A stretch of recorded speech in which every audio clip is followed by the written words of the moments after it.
Okay, let's take a look at this technique that is fretting the fifth string with your thumb in order to build different chord voicings. So this is a really handy, clever technique that Earl Scruggs came up with. And what it does is just allow you to add some color notes into your major chord by using your thumb or the fifth string, and it works really well with roll patterns. So let's take a look at this. Example number 1 is going to be a G6 chord, and that is where the ring and pinky finger are all the way up at the 17th fret, first and fourth string, and middle finger is third string, 16th fret, index is second string, 15th fret, and then our our thumb is going to be over 5th string, 14th fret. And that's going to be a G6 chord. It's very handy and it's a really good voicing. We're going to be using the In the Mood roll. Now let's just talk a bit about the theory of why it's called a G6 chord, just in case anybody doesn't know how this is working or why I'm calling it a G6 chord. So you hear these different numbers along with a chord, like a G7 or a G6 or a G major 7. All those numbers are the scale degrees of the key you're in or that chord. So, for instance, we're in the key of G, and that's a G6 chord. So I just want to show you how you would find something like that. So what we're going to do is just look at a very basic major scale, first position, and I'm going to count through the scale. And I want to find the 6th scale degree. So I go 1, 2, 3, 4, 5, 6. All right, so I've just at least identified the note, the 6th scale degree, which is an E note. So basically, I could also find it up the neck. 1, 2, 3, 4, 5, 6. Now that's it on the first string. I just used a higher version of a G scale to find it. But we're taking that note, the 6th note, and I'm placing it on the 5th string instead of the 1st string, and my thumb ends up being on the 5th string, 14th fret. Now we're going to use the In the Mood roll with this. It's going to sound like this. Also, when you're up the neck playing this backup, it sounds really good to have your hand near the neck just because of the tone. It sounds just easier on the ears and kind of soft or bell-like, they say. You just don't want to be way over here by the bridge because it's pretty harsh. So that's what it sounds like. And I'm going to go through the roll. Definitely look at the tablature. But this is going to start with a quarter note on the 4th string with thumb. And then we're going to start the rest of the roll, the forward part of the roll, on the 1st string with the middle finger. Thumb on the 5th. Index 2nd. Middle 1st. Thumb 5th, index 2nd, middle 1st. This is the 2nd measure. Thumb on the 5th, index 2nd, middle 1st, thumb 5th. And then we're basically doing a square roll now to complete the roll. We have an index on the 2nd, thumb on the 3rd, and middle on the 1st. Which is just the In the Mood roll. I just wanted to at least go through it and show you the exact picking pattern, but it's on the tablature.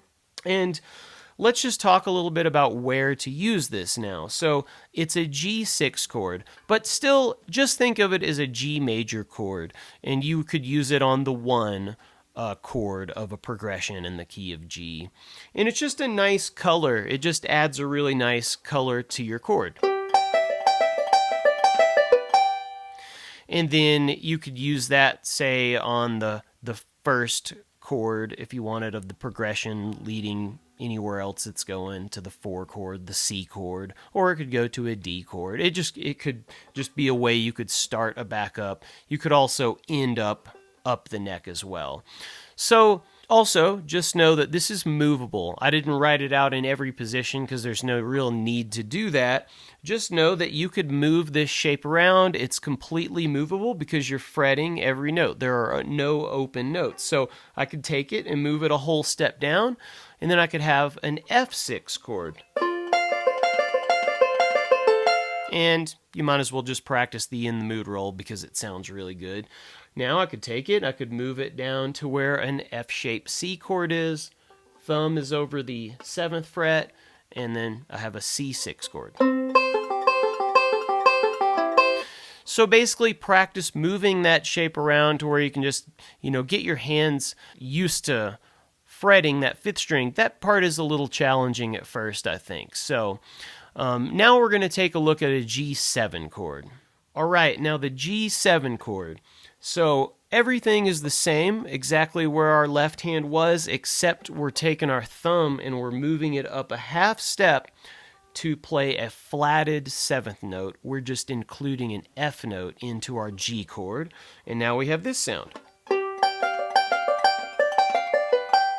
Very nice bluesy sounding chord, and also that's a very handy thing to do, especially if you're about to move to a C chord. So you could play a whole progression going from G7 to C7 to D7 back to G, and that would be a really great exercise. Here'd be one example.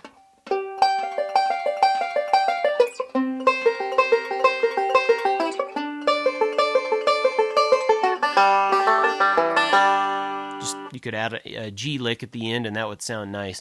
But that would be a great way to practice it. One thing that I'll just point out as a tip is it's really good to end when you're done with the progression. It's better to not end with the G7 because that's usually passing, it's leading somewhere else. It's a sound that's leading you to basically the C chord. It's just the ear wants it to go somewhere. I would end, a good way to end is with the G6 chord. That's a little bit more of a stable sound like this. You could start your progression like what I just did, and then maybe you could practice ending with the G6. It just sounds like it's kind of more at a home base place now. So I could go.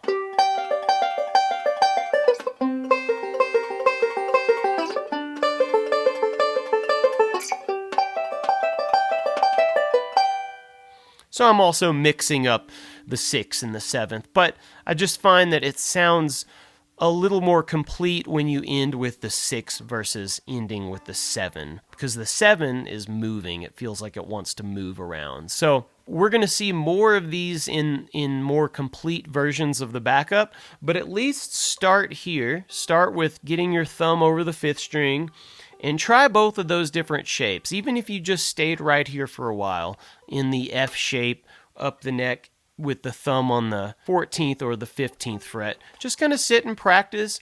It's also good to just practice each roll and change. Move your thumb from 14 to 15, from the G6 to the G7. This could be an exercise.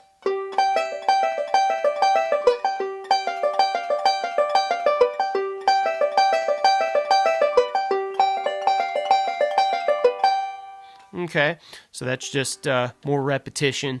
And if your thumb starts to hurt from practicing this, just take a break and come back to it. And basically, you're going to use this sparingly anyway. Just know that you're not going to be using it the whole time in a whole song. So you won't have to worry about your thumb like being, in pain while you're playing a tune or anything, because you're just kind of sprinkling these ideas. Plus, you're building some strength and coordination in your thumb to use it like this. So anyway, have fun with this, and we'll see you at the next lesson.